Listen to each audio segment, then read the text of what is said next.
Africa Content TV.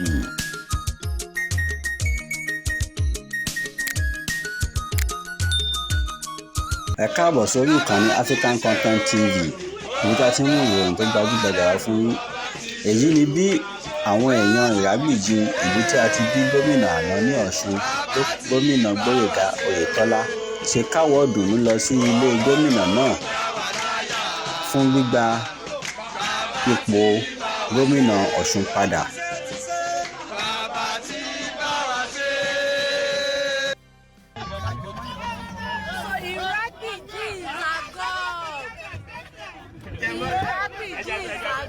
This is country of Gboyega.